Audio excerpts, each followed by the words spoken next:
Salve Maria! Neste dia 28 de julho de 2026, eu vou ler do capítulo 3 ao capítulo 6 do livro de Neemias. Reconstrução das muralhas da cidade. O sumo sacerdote Eliasibe e seus irmãos no sacerdócio puseram-se a trabalhar para reconstruir a porta das ovelhas. Consagraram-na e assentaram-lhe os batentes. Construíram a muralha até a torre de Meia, a qual consagraram, e prosseguiram até a torre de Hananel. Ao lado deles trabalhavam os homens de Jericó, bem como Zacur, filho de Inri. Os filhos de Asená construíram a porta dos peixes. Colocaram-lhe as vigas e assentaram-lhe os batentes, com suas fechaduras e as trancas. Ao lado deles trabalhavam nas reparações Meremote, filho de Urias, filho de Acós, depois Mesolã, filho de Baraquias, filho de Mesezebel. Ao seu lado trabalhava Sadoque, filho de Baana. Ao lado desses trabalhavam os tequinoítas, mas seus chefes não prestaram apoio ao trabalho dos seus senhores. Joiada, filho de Fazéia, e Mesolã, filho de Bezodias, repararam a porta antiga. Puseram-lhe as vigas e colocaram os batentes, as fechaduras e as trancas. Ao lado trabalhavam Meltias, o Gaboanita, Jadom, o Meronatita, bem como os homens de Gaboão e de Masfa, que eram súditos do governador da outra banda do rio. Ao lado trabalhava Osiel, filho de Araías, membro da Associação dos Ourives. Depois, Hananias, da turma dos perfumistas. Reconstruíram Jerusalém até o Muro Largo. Ao lado deles trabalhava Rafaías, filho de Ur, chefe de uma metade do distrito de Jerusalém. Depois, defronte de sua casa, Gedaías, filho de Haromaf. Em seguida, Ratuz, filho de Razebonias, Melquias, filho de Herem, e Razude, filho de Faate Moabe. Repararam outra parte da muralha e a torre dos fornos. Ao lado deles trabalhavam, com suas filhas, Selum, filho de Aloés, chefe da outra metade do distrito de Jerusalém. Hanun e os habitantes de Zanoé repararam a porta do vale. Eles mesmos a reconstruíram e trocaram os batentes, as fechaduras e as trancas, e fizeram, além disso, 1000 côvados de muro até a porta da esterqueira. Melquias, filho de Recabe, chefe do distrito de Bet-Acarém, reformou a porta da esterqueira, reconstruiu-a, colocando-lhe também os batentes, as fechaduras e as trancas. Selum, filho de Col-Rosa, chefe do distrito de Masfa, reparou a porta da fonte, reconstruiu-a, cobriu-a e colocou-lhe os batentes, as fechaduras e as trancas. Fez, além disso, os muros, desde a piscina de Siloé, ao lado do jardim do rei, até a escada que desce da cidade de Davi. Depois dele, Neemias, filho de Asboque, chefe da metade do distrito de Bet-Sur, trabalhou até defronte do túmulo de Davi, até o reservatório artificial e até a casa dos heróis. Depois dele, trabalharam os levitas com Reum, filho de Abane. Ao lado trabalhava para seu distrito Asabias, chefe da metade do distrito de Seila.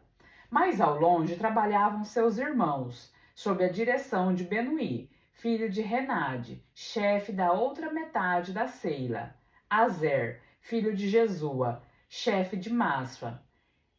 Restaurou outro setor da muralha, de fronte da subida do arsenal até a esquina. Depois dele, Baruque, filho de Zabai, trabalhava com ardor em outra seção, desde a esquina até a entrada da casa do sumo sacerdote Eliasibe. Depois dele, Meremote, filho de Urias, filho de Acos, trabalhava em outra seção, desde a porta da casa de Eliasibe até a extremidade dessa casa. Mais adiante trabalhavam os sacerdotes, os homens da planície do Jordão. Depois deles, Benjamim e Razobe trabalhavam defronte das suas casas. Depois deles, Azarias, filho de Maasias, filho de Hananias, ao lado de sua casa. Depois dele, Benuí, filho de Henadade, trabalhava em outra seção, desde a casa de Azarias até a esquina e o contorno. Falel, filho de Oze, trabalhava defronte da esquina e da alta torre que aparece sobre o palácio real, perto do átrio da prisão. Depois dele trabalhava Fadaías, filho de Faros. Os natineus habitavam Ofel, até defronte da porta da água, ao oriente, e da torre que se salientava. Depois dele, os tecuitas trabalhavam na parte seguinte, defronte da torre que se salientava até o muro de Ofel. Acima da porta dos cavalos trabalhavam os sacerdotes, cada um diante de sua casa. Depois deles, Sadoc, filho de Hemer, diante de sua casa. Depois, Semeías, filho de Sequenias, guardião da porta oriental do templo. Depois dele, Hananias, filho de Selemias e Hanum, o sexto filho de Selefe, repararam uma outra seção. Depois dele, Mesolã, filho de Baraquias, trabalhava diante de sua residência. Depois dele, trabalhava Melquias, que pertencia à turma dos ourives. Fez reforma até a casa dos natineus e dos negociantes, diante da porta de Mifcade, até a sala superior do ângulo. Enfim, entre o quarto da esquina do contorno e a porta das ovelhas, trabalhavam os ourives e os negociantes. Grande foi a raiva de Sanabalate quando soube que estávamos reconstruindo as muralhas. Em sua cólera, escarneceu dos judeus e disse diante de seus irmãos e do exército da Samaria: que querem fazer esses miseráveis judeus? Porventura permitiremos que o façam? Querem eles oferecer sacrifícios? Chegarão ao cabo de sua empresa? Tirarão por acaso as pedras destes montes de areia calcinadas? E Tobias, que estava ao seu lado, também disse: deixemo-nos reconstruir. Virá uma raposa e fará cair a sua muralha de pedra. Ouvi, ó nosso Deus, como nos desprezam, fazer recair sobre suas cabeças todos os seus insultos. Fazei deles a presa de outros em uma terra de exílio. Não perdoeis sua iniquidade, e que seu pecado jamais seja esquecido diante de vossa face. Tão grande é o escândalo que fizeram diante dos construtores. Assim reconstruímos a muralha. Ela foi inteiramente reparada até a metade de sua obra. Isso porque o povo pôs o coração em trabalho. Quando Salanabate, Tobias, os árabes, os amonitas e os azoteus souberam que prosseguíamos na reparação das muralhas de Jerusalém e que as fendas começavam a desaparecer, ficaram enraivecidos. Coligaram-se todos para vir atacar Jerusalém e semear ali confusão. Fizemos oração ao nosso Deus e estabelecemos uma guarda de dia e de noite para nos proteger contra eles. Já o povo de Judá dizia: os transportadores estão quase sem forças e há ainda grande quantidade de escombros. Jamais conseguiremos reconstruir a muralha. E nossos inimigos diziam: vamos atacá-los sem que saibam e antes que vejam algo. Nós os mataremos e faremos parar a obra. Os judeus que habitavam nas vizinhanças vieram até 10 vezes advertir-nos acerca dos lugares de onde possivelmente nossos inimigos viriam atacar-nos. Coloquei, pois, como anteparo, por detrás das muralhas, nos pontos descobertos, o povo dividido em famílias, com suas espadas, lanças e arcos. Tendo terminado a inspeção, achei que era de meu dever exortar os homens importantes, os magistrados e o restante do povo. Não tenhas medo deles, disse-lhes eu. Lembrei-vos de que o Senhor é grande e temível. Combatei por vossos irmãos, vossos filhos e filhas, vossas mulheres e vossas casas. Quando nossos inimigos souberam que estávamos informados, compreenderam que Deus lhes aniquilava o projeto. Nós, pois, retornamos todos à muralha, cada um ao seu trabalho. Mas depois daquele dia, a metade dos homens trabalhava na construção, enquanto a outra metade estava armada de lanças, escudos, arcos e couraças. E os chefes estavam atrás deles com toda a gente de Judá, entre os que estavam ocupados na muralha. Os transportadores trabalhavam com uma das mãos e na outra traziam uma arma. Os pedreiros tinham cada um sua espada na cinta ao redor dos rins. Foi assim que se fez a alvenaria. Um corneteiro estava sempre junto de mim, e eu disse aos homens importantes, aos magistrados e ao resto do povo: o trabalho é considerável e se estende por um vasto espaço. Nós nos encontramos dispersos na muralha, uns a grande distância dos outros. Quando, pois, tocar a trombeta, de qualquer canto em que vós a escuteis, reuni-vos a nós. Nosso Deus combaterá por nós.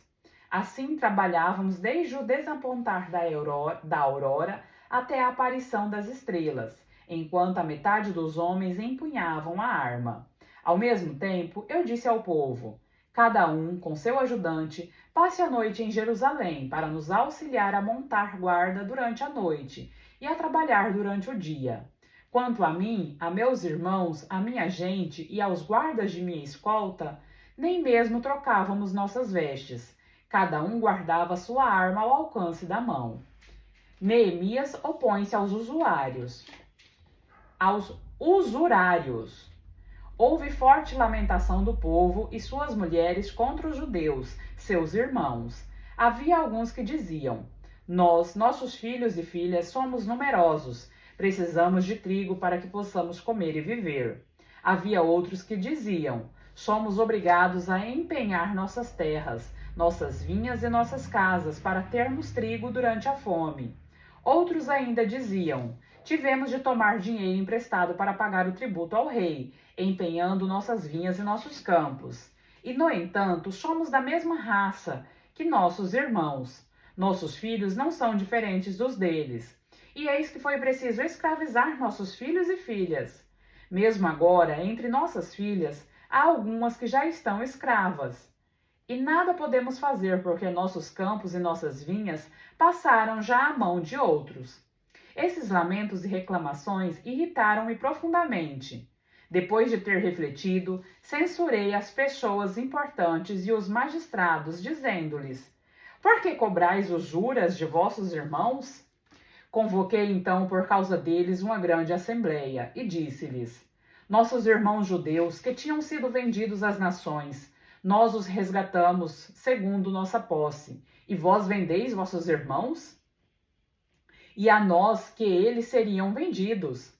Calaram-se, não encontrando o que responder. Eu continuei: o que estáis fazendo não é correto.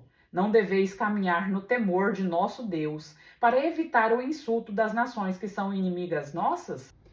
Eu mesmo, com meus irmãos e servos, nós emprestamos prata e trigo. Pois bem, abandonemos o que nos devem. Devolvei-lhes desde já seus campos, suas vinhas, suas oliveiras e suas casas, bem como a porcentagem de prata, de trigo, de vinho e de azeite que exigistes deles com juros. Responderam eles: devolveremos tudo e nada mais lhes pediremos. Faremos tudo o que dizes. Chamei então os sacerdotes e os fiz jurar que procederiam assim, e sacudi o pó de meu manto, dizendo: que Deus assim sacuda de sua casa e de seus bens todo aquele que não cumprir com a sua palavra, que assim expulso fique também tal homem despojado. Ao que toda a assembleia respondeu: amém, louvando o Senhor. E o povo nada mais disse. Depois do dia em que o rei me estabeleceu como governador da região de Judá, isto é, depois do 20º até o 32º ano do reinado do rei Artaxerxes, durante 12 anos, nem eu nem meus irmãos comemos o pão do governador. Os antigos governadores, meus predecessores, cobrando o pão e o vinho à razão de 40 ciclos por dia, tinham sido uma carga pesada para o povo, que também sofria as cobranças de seus servos. Mas, quanto a mim, o temor de Deus preservou-me de proceder assim. Eu mesmo colaborei no trabalho de reparação das muralhas. Não compramos campo algum, e meus servos puseram-se todos a trabalhar. Tinha eu a meu encargo a alimentação de 150 homens, judeus e magistrados, além de outras pessoas que nos vinham procurar das regiões vizinhas.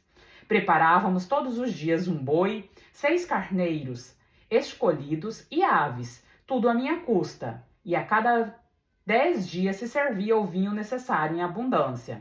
Entretanto, não reclamei a pensão do governador, porque os trabalhos pesavam muito sobre o povo. Lembrai-vos, ó meu Deus, de tudo que fiz por esse povo e recompensai-me. Novas intrigas contra Neemias. Sanabalate, Tobias, Gósen, o árabe e outros inimigos nossos souberam que eu tinha reconstruído a muralha e que não havia mais brechas. Entretanto, até aquele momento eu não havia ainda colocado os batentes nas portas. Mandaram solicitar uma entrevista com eles numa das aldeias do vale de Ono. Tinham a intenção de fazer-me mal. Enviei-lhes mensageiros para dizer-lhes: estou em via de executar um trabalho importante. Não posso descer. Não tenho desculpa para interromper meu trabalho. E não posso deixar a obra para descer até vós.